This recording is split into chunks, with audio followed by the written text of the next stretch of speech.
This is Rhythm Phoenix, coming to you again. Rhythm Phoenix 9. The number 9 comes from the last name. My last name, Frederick. 9 letters. You know what I'm saying? 9 is the number of the Hermit in the tarot deck.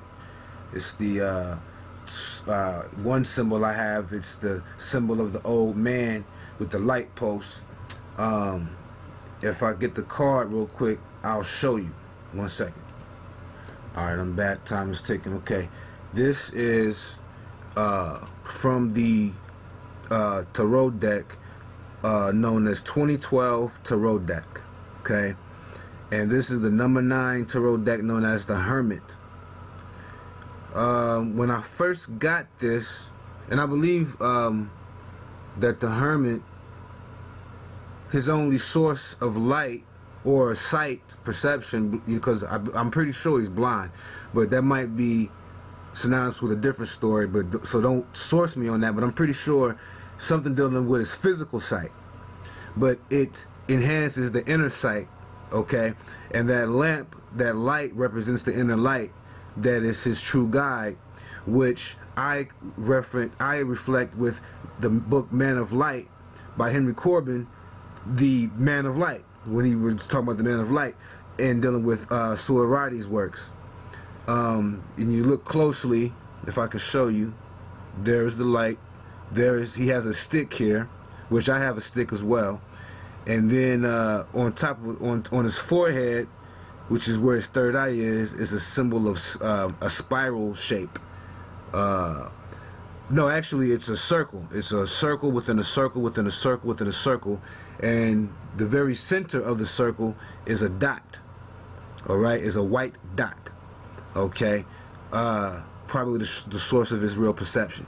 And then at the bottom, sorry for the shaking, you see the cliff with the crevice in the middle, the split in the middle, right? Think about the movie Split, just came out. I think he got 23 personalities. Yeah, 23 personalities. And then you got, okay, right here you have the his staff. Okay, his staff, as in staff of Moses, staff, you know, Aaron's rod. You know what I mean? This is a staff of power as well. Okay, or else he wouldn't have it. You know what I mean? Helps him in his steps. You see what I'm saying? It's going to help him realize what's in front of him, which is this crevice right here. But yeah, I resonate with this card when I first got it. I have no idea why, but I had found out that my last name was 9 letters. But showing you this on here, what you see on the screen, this is Luke 22, right? So I resonated with that as well because, number 1, my name is Luke.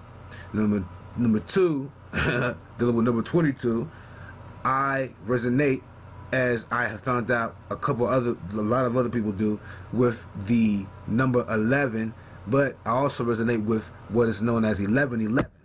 I'm sorry, 1111. I've said this before in my past videos. 1111 is extremely key, extremely important.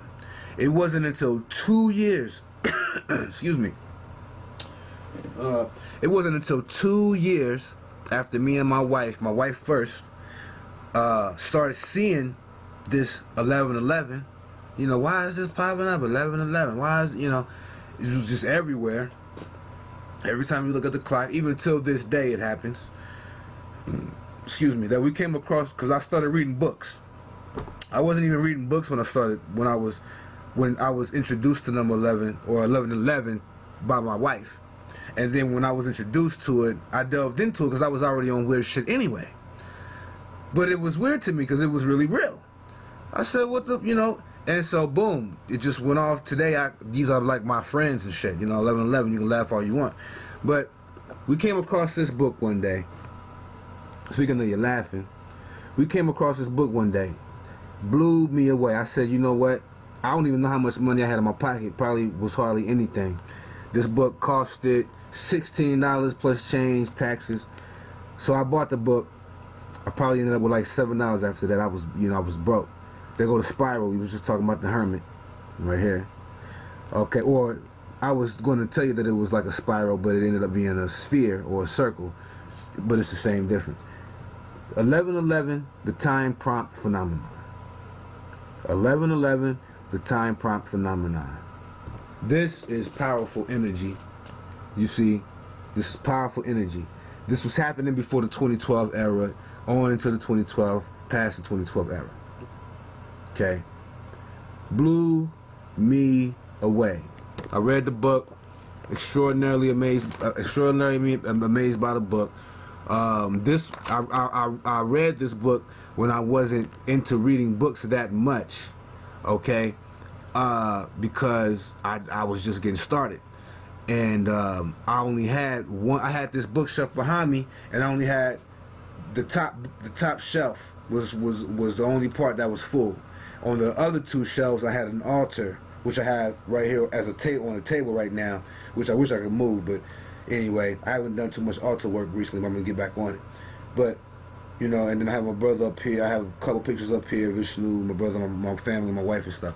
But I only had about 20 books, and then I had an altar, and then it turned out to be, I can't even tell you how many physical books I have right now. You know what I'm saying? Like 100 plus. So, book got massive information dealing with it.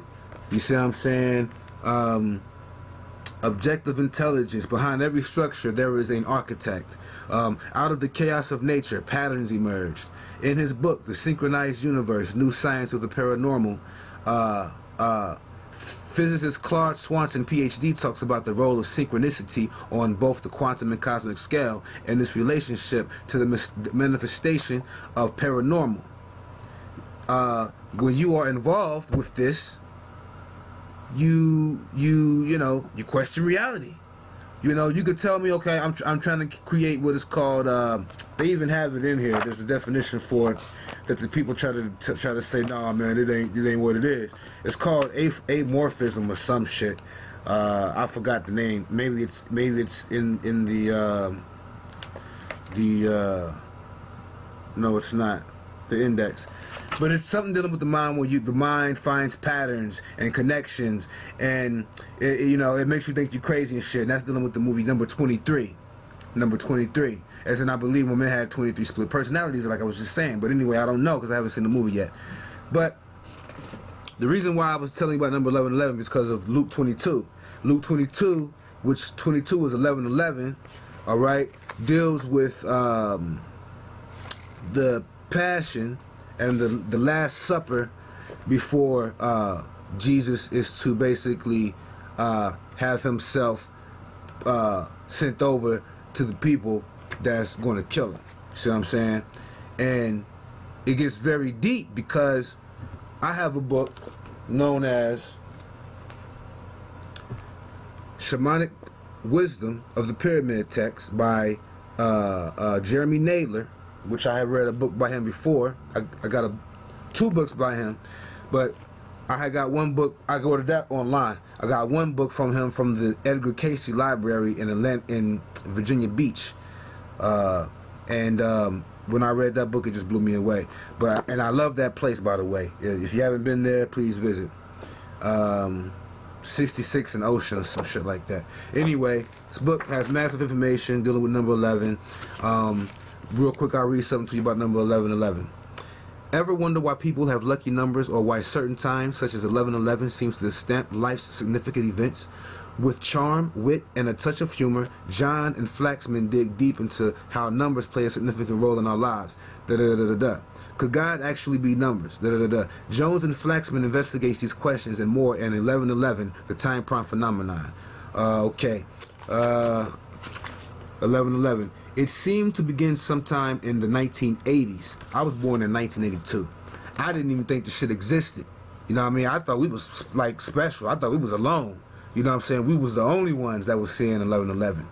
But we come to find out that not only were there other people seeing 1111, there were people seeing 1111 since I think the 1970s. But every other person who wrote to us or approached us after a lecture appearance asked, I keep seeing 1111. What does it mean? In 1111, the time prompt phenomenon, Mary D. Jones and Larry Flaxman have accomplished a small miracle. They have made the mystery and wonder of numbers accessible to the average reader. All right, it's about to go off here, so we're going to have to do another video. Ashe. with Infinity again. This is part 2. Ashe means power multiplied. You know what I'm saying? Which deals with this actual Last Supper and the plot to kill Jesus and Jesus being crucified and things. Luke 22. 22 is 11:11. My name is Luke. Okay.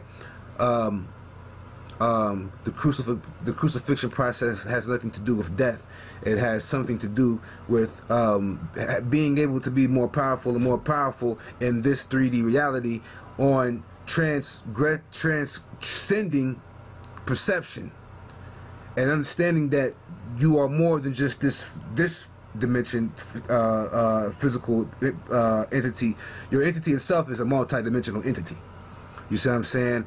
And time, as in the new movie Arrival, is trying to tell you, time is non-linear, or at least it should be looked at as non-linear, as certain Native Americans, their ancient ancestors were looking at it like that as well, and possibly the ancient Kemites.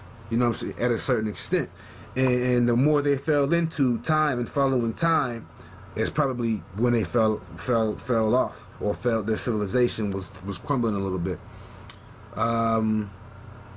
Real quick, this is a quote by Leard Scranton, who is the author of The Science of the Dogon and The Sacred Symbols of the Dogon, both books that I own, and both books which reflect the fact that the ancient Kemites, ancient Egyptians, their Metu Neter, i.e. hieroglyphics, can be utilized as quantum mechanical symbols and scientific symbols dealing with the creation of the world and creation itself, and ongoing creation and existence and to be and everything like that.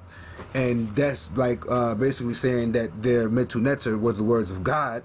And what's amazing is that the phrase Metu Neter literally means the divine words of God, or the divine words. Really, it means the divine words of God. If you say Metu Neteru, you're saying the divine words of the gods. See what I'm saying? So, this book 11:11. Just fairy tales, often masked as signs and symbols that represent more than meets the eye.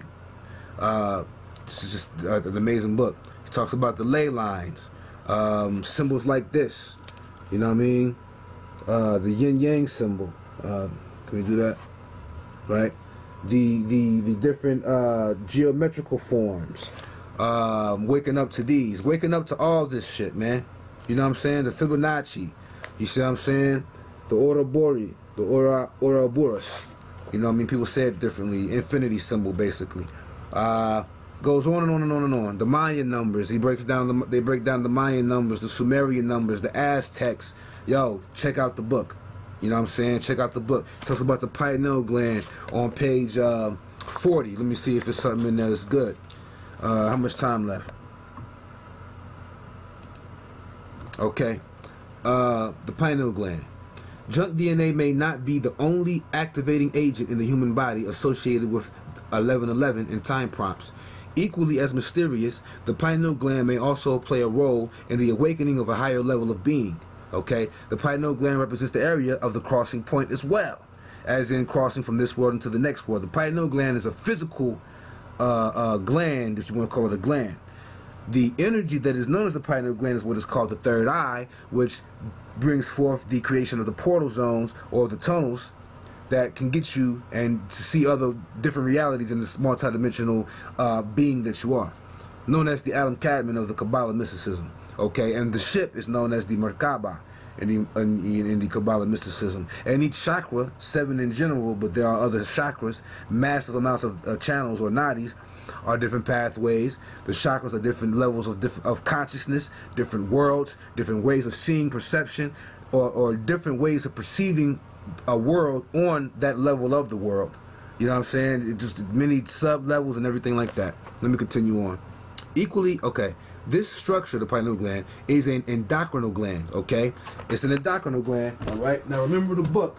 See, I think, you know, spirit is going on. Spirit is like swirling around. I got this book right here. It's called Endocrinology and Criminology by Samuel Onwar. Okay. Now remember the pineal gland in the book 1111, the time prompt phenomenon. That's very key because we're dealing with paranormal shit when we're dealing with this number 1111 shit, because it's strange. We really run into 1111 a lot, and there's no denying it. You understand what I'm saying? There's no denying it. This book is amazing, by the way, and it basically tells you how they attack the endocrine glands, you know what I'm saying, in his own particular way. And I break it down in my own way, but what I'm trying to find is the pineal gland section, page 3. Okay, chapter 1. Shit, it's the first chapter of the book. Okay, this is the first chapter of the book. The endocrinology and criminology, gnosis, practical alchemy, criminal justice, and clairvoyance. It's very strange, right? And this is dealing with the Ceremonial War, Timeless Gnostic Wisdom series, the pineal gland. Okay, and like I said, this is dealing with the pineal gland, like they're using the same damn image, page 40. Okay. The pineal gland is situated in the posterior part of the brain. Remember, this is Gnostic stuff right here, okay? This small gland is only 5 millimeters in diameter. A very important fine sand-like tissue, all right, surrounds it. Remember the movie Doom, okay? Doom. And also remember the works of Henry Corbin, okay? The pineal gland is a small tissue of a red-grayish color. This small gland is intimately related with the sexual organs. The pineal gland secretes certain hormones that regulate the whole process of evolution and the development of the sexual organs. Very key. Think about all the girls out here with all the big booty, all these little girls with big butts, and all these dudes acting all weird and shit. You know what I'm saying? A lot of things dealing with the hormones. Okay. It's more than shit in the water, you know what I'm saying? The pineal gland, okay, boom. Conventional science, all right, assures that after these hormones have achieved their purpose, then this gland degenerates into a fibrous tissue, all right? They state that after the total development of the sexual organs, the pineal gland is no longer capable of secreting any hormones. This is letting you know that the elitists is going to follow the science and say, because number one, they probably don't even believe in the soul, which is you and I. Or the elitists not only believe in it, they know that the soul exists, and this is how they rule the world. The pineal gland, they want you to believe the pineal gland ain't worth shit with your sexual organs, and after that, it's either degenerated or you're caught up in your sexual desires. It's saying forever, and therefore you can't even tap into your pineal gland. It becomes what is known as calcified, right? Descartes assured us that this gland is the seat of the soul. The Orientals assure us that this gland is a dormant third eye. All right. The yogis of India assure us that the pineal gland is the window of Brahma, the diamond eye. All right. The polyvoyant eye. That through some special training, gives us the perception of the ultra. Okay. That's an amazing word. It gives us, the perception of the ultra. Occidental science should study these concepts of the Oriental yoga. Occidental science is not the whole science. It is urgent also to study Oriental science. We need a total integral culture. Alright? If the pineal gland allows us to see the ultra of all things, then we should study the Oriental yoga and develop that wonderful gland. Okay? A special super function of the pineal gland. Okay. We perceive the ultra. All right.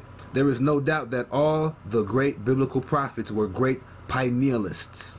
Scientific chastity combined with certain practices permitted them to see the ultra of nature. Think about the eye of Hetep.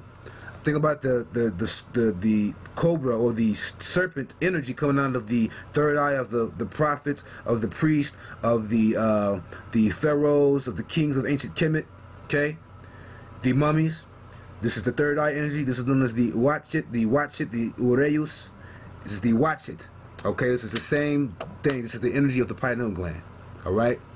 The Oriental sages. Oh, I'm skipping a lot. The Gnostics state that the atom of the Holy Spirit is found within the pineal gland. Time is running out. All right. The pineal gland is found as the lotus flower of 1,000 petals. All right. It is the crown of the saints. Human beings of great intelligence have their pineal gland highly developed. It has been discovered that the pineal glands of secretions are atrophied. With the book, Endocrinology and Criminology by Samuel Anwar, page 4, dealing with the pineal gland. Okay, then we're going to go back to the book, 1111. Alright? Alright.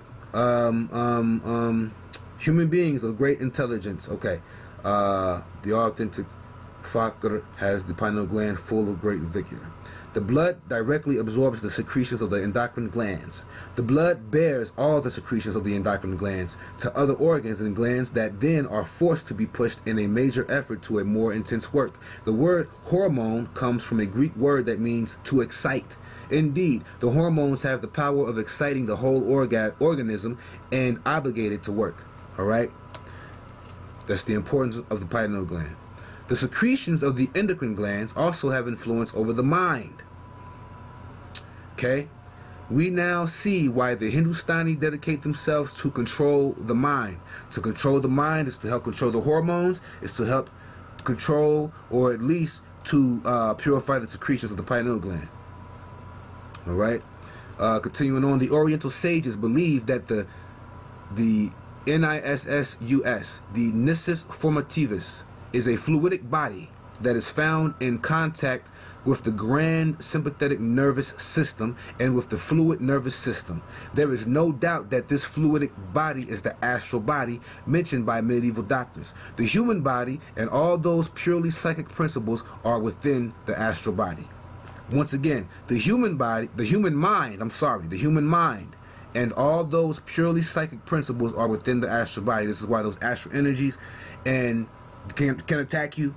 And on the physical level in this world, when shit messes with your mind and your mentality, that's when you become a lunatic, you go crazy, or you become angry, or you get caught up in your emotions and shit, you lose your mind instead of controlling your mind or changing your mind, dealing with alchemy. This is dealing with alchemy as well, okay? Alchemy is dealing with melanin. So when we're dealing with melanin and we're dealing with the hormones, we're dealing with the melatonin of the pineal gland, the secretion of the hormones, okay? And the damn endocrine glands. So that's letting you know that the melanin is very important to the endocrine glands, the central nervous system. And neuromelanin as well is the key. So the human mind, okay, here we go. The lotus of 1,000 petals mentioned by yogis of India is a psychic sense of the astral body, okay?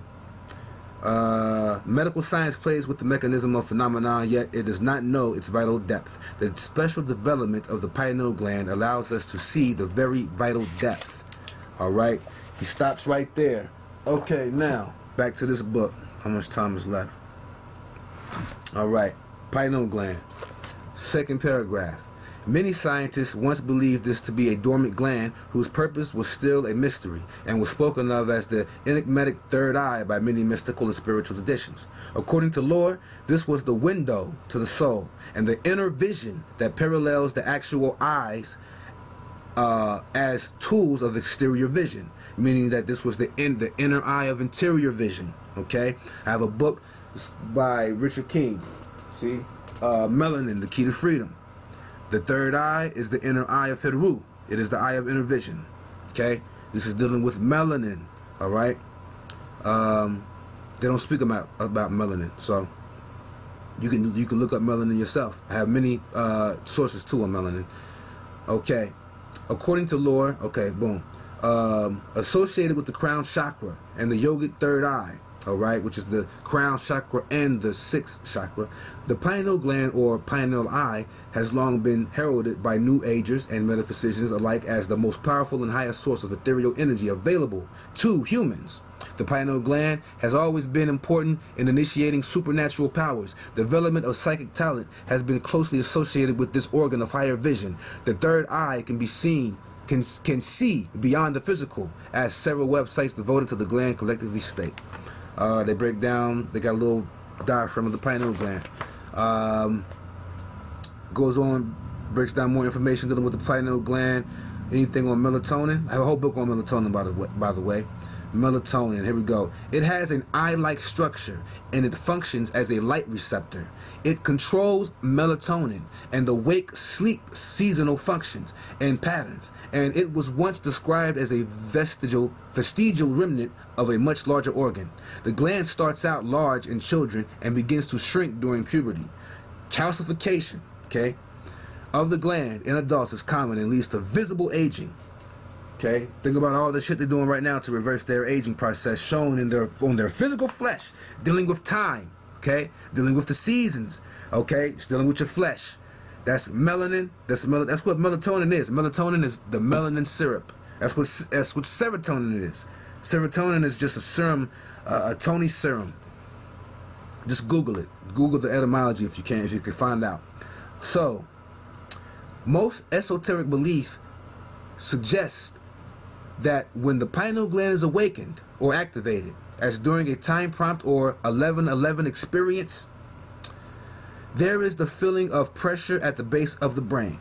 This pressure is described as the effect of connecting to higher resonances or frequencies that more than that are normally experienced. Thus, the belief by many is that perhaps the time prompts are leading us to the period of awakening and this higher reality, once often associated with increased paranormal activity and psychic abilities. The coming year, 2012, meaning that this was in 2011, okay? This is we're in 2017 now. This shit is still relevant. It's 101 right now, okay? And today is February the 10th.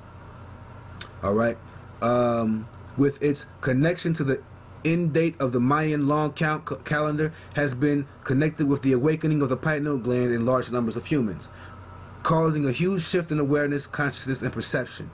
This is one of the reasons they spray the chemtrails in the sky. Let me continue on. And the food and shit. And genetically modifying your food, turning you into gremlins. Okay? We can get into that later. Because if you eat like the gremlins, they eat after 12 o'clock, they turn into gremlins. You know what I'm saying? You give them, you put water on them. Okay? Remember, follow the man with the water pitcher. We're dealing with the age of Aquarius. You put water on them, they multiply. You know what I'm saying? You don't feed them after 12 o'clock, and you don't give them water. If you give them water, they multiply. Now, to multiply is Ashe. When you pour libations, you say Ashe. You pour libations to multiply the power of spirit. So the movie Gremlins is very important when we're dealing with that. We're dealing with melanin. We're dealing with the genetically modified foods. All right, turning the gizmos into gremlins. You understand what I'm saying? You see, the spirit is on fire right now. I'm giving some, you know, it's just some real shit. I hope I got some listeners. You know what I'm saying? So. He goes on to talk about the Mayan calendar. Okay, the pineal gland being awakened in the humans during this time. Okay, consciousness, perception. Okay, as human beings continue to evolve further out of matter, on the journey from spirit to matter, back to spirit, the pineal gland will continue to rise from its state of age-long dormancy, bringing back to humanity astral capacities and spiritual abilities, states the website Crystal Links. I've been a fan of Crystal Links for a very long time. All right. Is there any more on 11:11? Basically, this breaks down dealing with 11:11, on and on and on. I mean, it's just a lot of shit. Let me see here. A causal link between the year 2012, on the other hand, and the universal time of 11:11 is something that we can prove simply by waiting for that date to arrive and observing what does or does not happen. But for the rest of the millions experiencing time prompts, perhaps the significance is not an event that will one day change everything. Maybe the significance is far more subtle. All right, perhaps there is more to this 11:11 story than just fun or annoying coincidences. And there it is. The whole is more than the sum of its parts. Aristotle. Maybe we should be done with that book. This book right here talks about dark light consciousness, okay, the melanin, serpent power, and the luminous matrix of reality. You see, this time is about to run out. Now, that might have to do with a whole nother level of talk, because that's going to deal with the axis mundi, melanin, how you can go transcend realms and things like that. Okay, where was I at? This Luke 22 thing, right? Talks about how they go follow the man with the water pitcher into the house where they're going to have the Passover, right? The passing over of the energy, which is Pisces is about to be crucified, and with the resurrection is going to be Aquarius. The consciousness itself is the Christ. So the Christ is going to be multiplied in the age of Aquarius. All right? Luke 9 through 13. Maybe we'll come back and we'll delve deep into this. a little bit at least. Ashe. All right, real quick. A lot of people say, you know, we're not in the age of Aquarius. That shit ain't gonna be forever. Then you got people who say we've been in the age of Aquarius since Woodstock. Then you got people who say we just now we've been in the transition in the 50-year frame of Aquarius, and this is showing the change of consciousness. Okay, and there's a part in the Bible that talks about how they fall. You know, Jesus tells them, Jesus is the Christ. The Christ is the inner soul that has resurrected and awakened to the true self, and understands that knowledge is the key to get, you know, out of here. You know what I'm saying? But you know, if I, you know, we could go through this whole thing. You know what I mean? But I just don't know. I just don't know. But this is what I'll say right here. This is Luke 9 and on. And they said unto him, where would thou that we prepare? I mean, this is where, okay, this is verse 7. Then came the day of unleavened bread, when the Passover must be killed. Okay, when the Passover must be killed. It's a strange way to put it. Really, it's the lamb of the Passover, the sacrificial lamb of the Passover. Okay, that is to be killed. Now, we just passed the full moon. That resonates with the full moon as well. But anyway, here we go. And he sent Peter and John, saying, go and prepare us the Passover, that we may eat. Okay, this is a full meal. Okay, all right. This is let me see. See, my thing is that I'm gonna connect some things with this book here, dealing with the shamanic wisdom of the pyramid text in ancient Egypt. Okay, by Jeremy Naylor. Let me just read. Okay, so they said unto him, where wilt thou that we prepare? And he said unto them, behold, when you are entered into the city, there shall a man meet you, bearing a pitcher of water. Follow him into the house where he entereth in. Okay, now let me continue. And ye shall say unto the good man of the house, the master saith unto thee, where is thy guest chamber? You know, so the disciples should set themselves up so they can prepare the meal so they can eat. All right. And they don't really even mention that, you know, Yeshua will be there, I guess, because they want to, you know, sneak him in there. And he shall shew you a large upper room furnished, okay, there make ready. And they went and found as he had said unto them, and they made ready the Passover. Okay, continues on breaking down, you know, the Last Supper basically. And when the hour was come, he sat down, and the 12 apostles with him. Okay, the 12 apostles with him. The 12 apostles with him. All right. And he said unto them, with desire I have desired to eat this Passover with you before I suffer. Now, this is page 74 of the book, The Shamanic Wisdom in the Pyramid Text, The Mystical Tradition of Ancient Egypt by Jeremy Naylor, whose information is on the back of the book. He speaks of, he speaks something here. Let me just read it. Okay. Now, we have already observed the presence of Sem, alright, priest, in the previous two phases of the ceremonies. Okay, he's getting into the said festival. Okay, okay. Now, higher up on the wall above the image, alright, of the king resting inside the tomb in figure 3-4, alright, a procession of Sem priests and men carrying mummiform Shakti figurines adds to the funerary atmosphere of the event. And yet, the king, who is portrayed standing up, is clearly not in a state of unconsciousness, but actively making or doing something. That the king alone in the tomb should at the time find himself in the presence of the 12 major deities of the Egyptian pantheon is suggestive of a mystical experience rather than simply another ceremonial event. Okay, how much time is left here? All right. Event. This is corroborated by the fact that whereas in the earlier phases of the festival the king visited the gods of the different nomes of Egypt in their shrines, now it would seem that he is communing with the major gods of the pantheon directly. For these gods, i.e. the 12 apostles, okay, all right, the 12 major deities, appearing in front of the king is the Christ, all right, have no shrines, okay. Now we got to remember that the gospel story is concocted and utilizes more stories than just the Egyptian story, okay. The 12, they're saying that they don't have any shrines, is only in reference to the shrines of the ritual known as the Set Festival during this phase, not to the zodiacal mansions known as the 12 signs of the zodiac. However, on a higher level of consciousness, for the fact that they don't have any shrines to go to prepare the Set Festival, when you mix in the Bible ceremony, the Last Supper, they have to go to the mansion where they see the man who carries the water pitcher walks into.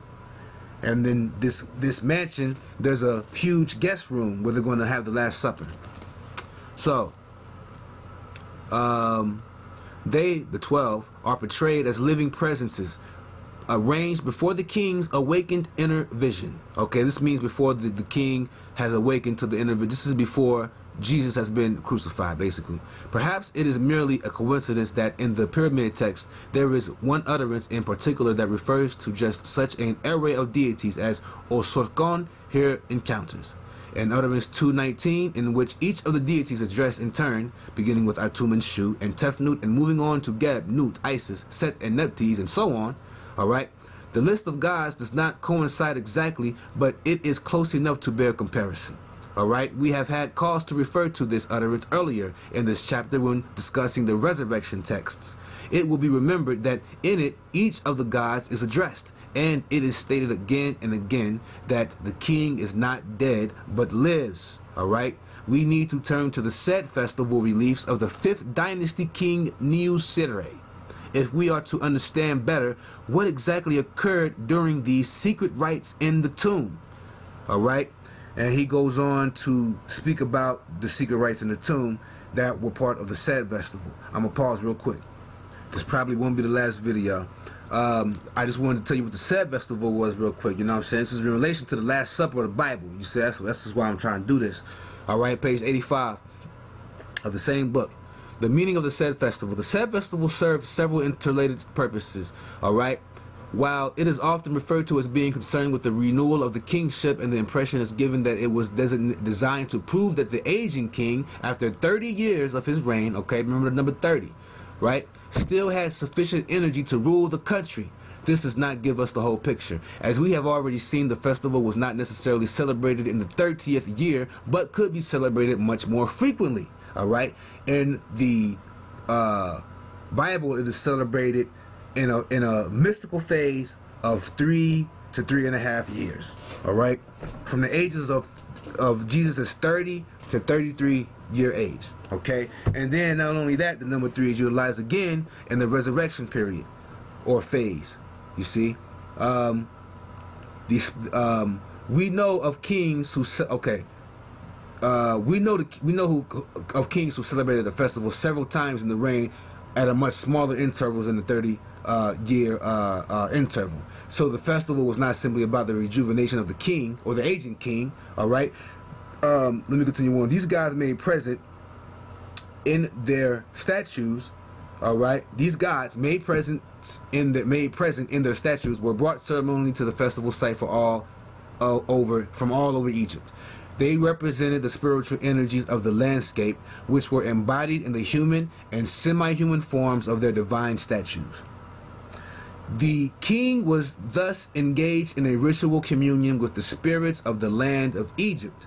Now remember, the land of Egypt not only related to the celestial land up above, the earthly land below, but the land known as the Duat realm of the inner realm or the soul realm, which is known in the Sufi mysticism as Alam al-Mital, okay? And which is where I believe this whole thing dealing with mythology comes from. Because mythology, you have to utilize your imagination to have it because there's symbol in the mythology.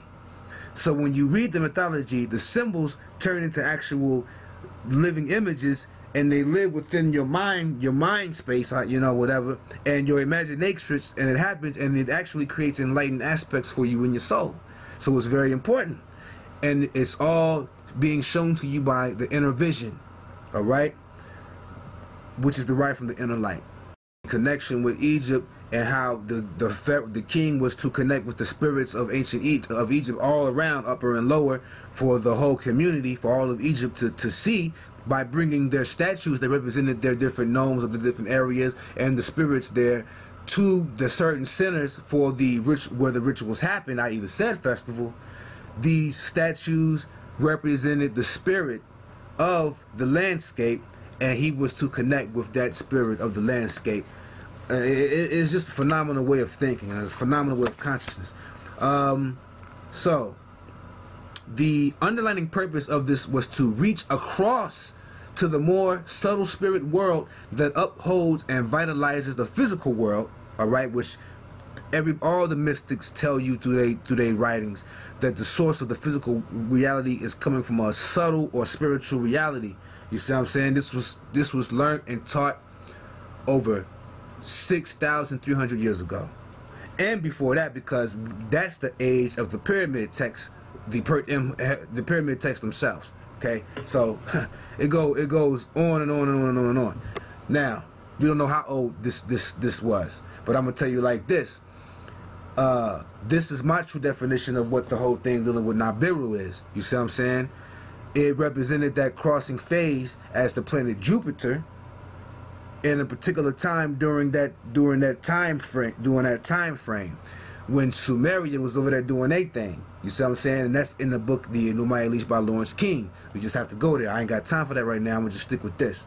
But the concept of being a Hebrew is understanding that Nibiru is the throne of where the seat is, that gives the Hebrew the ability to traverse the different multi-dimensional realms, which gives him the title of Hebrew itself, to cross over, or the foreigner.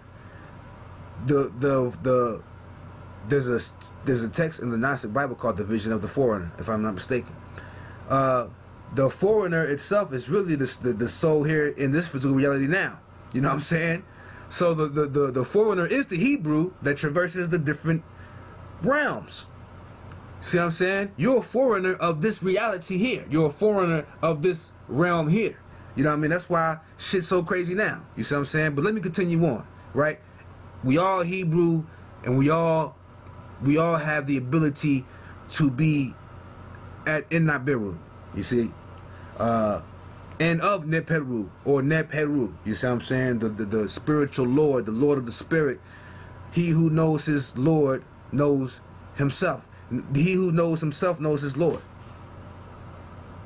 So the kings harmonizing the central rite of the said festival needs to be understood in this context of the kings harmonizing the relationship between the invisible and visible worlds for the benefit of the whole country. All right, as we have already seen, and that's what the whole key that the disciples was to do after the crucifixion, or after he came back, after he resurrected in spirit, right, in subtle body form, in a wisdom form, to tell the disciples, this is what you do. You go from here, you go here, you go over there, and you spread the word. You don't do this and do that. You know, don't start no religions, but spread the message. You see what I'm saying? So he was engaged in this ritual communion. Okay, boom. So, as we have already seen in chapter 3, the central rite involved the king crossing the threshold between worlds in order to stand in direct relationship to the normally hidden spiritual powers. Okay? We know that it was deemed necessary for the human being to come to the very brink of death. Think about near-death experiences and things, and all the visionary things, all the visionary texts out there. All right, and remember that this is ancient Kemet. We're dealing with ancient times, ancient Africa. The central rite involved the king crossing the threshold between worlds in order to stand in direct relationship to the normally hidden spiritual powers. We know that it was deemed necessary for the human being to come to the very brink of death in order for these spiritual powers to be revealed in an ecstatic visionary experience. Okay? it would seem that it was just such an experience that was induced in the king during the most secret rites of the said festival. The said festival had at its core a mystical ritual that served the purpose of bringing the king into a conscious relationship with the spirit world. Okay? He goes on and on. He say, man, there's a phrase he says down here. He runs, crossing the ocean and the four sides of heaven, going as far as the rays of the sun disk, passing over the earth, giving the field to its mistress. That must be the imaginatrix. Giving the field to its mistress. The field is frequently used in both the pyramid texts and later religious literature to refer to non-physical regions traversed by the dead. Now remember, in order for the dead to even be doing anything, they have to have life. So we have to change our consciousness in this day and age. Alright? We have to change our consciousness in this day and age. Right?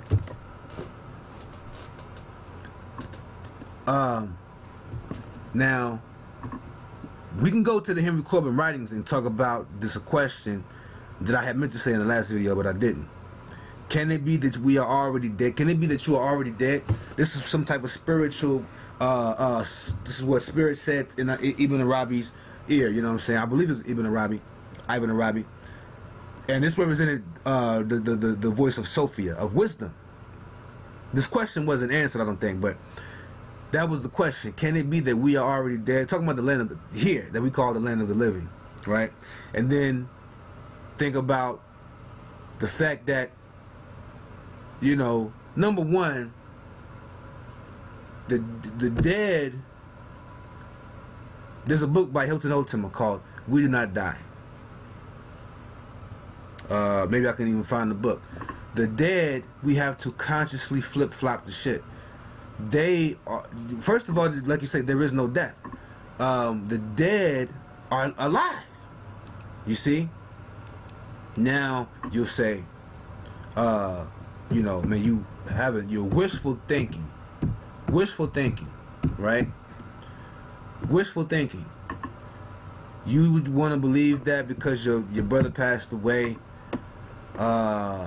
and you know, you want to say that there's something to this life and to this existence, but that's it, man. It's I got massive Hilton Holtima books. You're not gonna figure that out. You know what I mean? That's not true. I'm gonna let you know that right now. That's not true.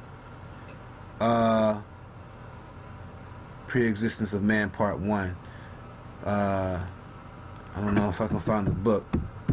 That's not true. Here it is. We Do Not Die. That's what the book is called. Okay? I advise you to get the book. The physical one if you can. If not, the PDF one is available. You just got to Google it. Okay? It's 45 pages long, as you see. We Do Not Die. In connection with We Do Not Die, the student should read our two works titled Pre-Existence of Man and the Soul's Secret. Very strange because that's one of the books that I just showed. I just said I was looking for We Do Not Die, and that book popped up. I haven't even read that one yet, but I did read this one. You know what I mean? Quote real quick, and we're just gonna have to stop because I'm basically I'm tying in the said festival with the Last Supper of the Bible, the connection of the fact that the resurrection principle represented the resurrection of the spirit of man when he leaves this world, but it also represents the resurrection of the soul while the man is living in this 3D reality, to understanding who he really is and what he, you know, his abilities and how he can control his mind and just continuous things. It's connecting with the higher consciousness of who you are. Well, we're going to say this and I'm going to go, and it's been real. Spirit's been heavy. But this is the book, We Do Not Die, page 1, and you can download the book. Just Google it. Hilton Holtima is the author. You'll find out who Hilton Holtima is when you Google Hilton Holtima. Anyway, the secret of the John Gospel again said, the scribe, verily, verily, I say unto you, he that heareth my word and believeth on him that sent me hath everlasting life, and shall not come into condemnation, but is passed from death unto life. Ashe.